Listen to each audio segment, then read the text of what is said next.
පුහුණුව සඳහා අපි තෝරගත්තා මේ ආයතනය අපේ සුගත් මහත්මයාගේ ආයතනය.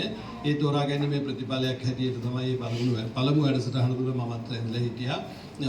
අපි ජීවිත රක්ෂක සමාගමටත් ඒ අවස්ථාව සහ ඒ ආරාධනා කරපු ප්‍රමාණාත්මක කණ්ඩායමක් තුළින් ඕගොල්ලන්ගේ නායකයා තේරුම් ගත්තා මේක මට විතරක් නෙමෙයි මගේ ඉන්න පල්ලෙහ මගේ කාණ්ඩයට එහෙම නැත්නම් මගේ අලවි බලගණයට මේක ගොඩක් වැදගත් වෙයි කියන එක. ඒක තමයි අද දවසේදී සම්පූර්ණ වෙන්නේ කියන එක තමයි මම දැයිලා හිටපු මේ මූලික අවස්ථාවෙම දැක්කේ.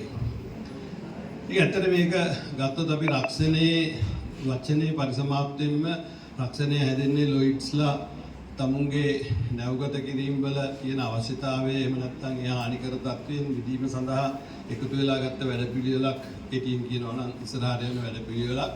එතකොට අපේ රත්නපාල මහත්මයාත් මේක හිතුවේ මේක එක්කෙනෙක් අතේ තියාගෙන නැතුව මේක බෙදලා දීලා දැනුම බෙදලා දීලා අපේ කණ්ඩායම ගොඩ දාන අපේ අඩුපාඩු හදාගන්න වැඩපිළිවෙලක් හැටියට තමයි මම දැක්කේ. ඉතින් ඒකට නිර්ලෝභීව එහෙම නැත්නම් තමුන්ගේ කාලය ගෙදර වැඩ කටයුතු ඒ වගේම තමුන්ගේ ආයතනික ඉලක්ක සපුරාලීමේ වගකීම් ඒ හැම දෙයක්ම පැත්තකට තියාගෙන මාස 12කින් සම්පූර්ණ කරන්න ඕනේ ඩිප්ලෝමාව. මාස 6කට සතියට දින දෙකක් මට උපදේශකතුමා කියපු ආකාරයට ඒ කැපවීමකින් කටයුතු කිරීම තුළ තමයි අද ඔයගොල්ලෝ 117 දෙනෙක් මම හිතන්නේ හරිද සියලු දෙනාට මේ තත්ත්වයටපත් වෙන්න පුළුවන් වෙන්නේ.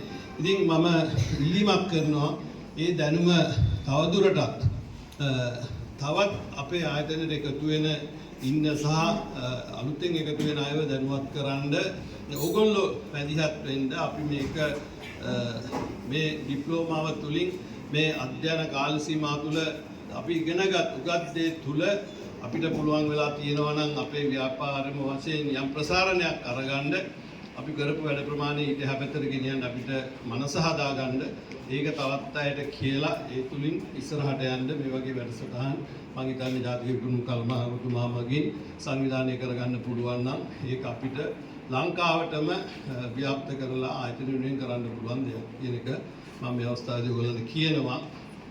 ඉතින් ඒ වගේම තමයි අපි ඒ රක්ෂණ අලවිකරුව හැටියට නිරන්තරයෙන්ම අලුත් වෙන්න ඕන අලුත් මිනිස්සු බවට පත් වෙන්න ඕන.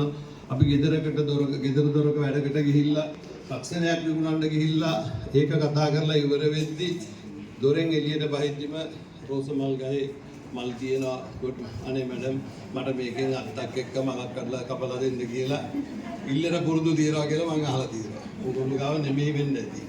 ඉතින් ඒවා මම හිතන්නේ අපේ සර් කියලා දීලා ඇති. අපි මේ මට්ටමින් මිදලා එළියට යන්න ඕන. මොකද අපි ගණදෙනුකරුගේ ගෙදරකට යන්නේ ආයතනයක් නියෝජනය කරමින් අපි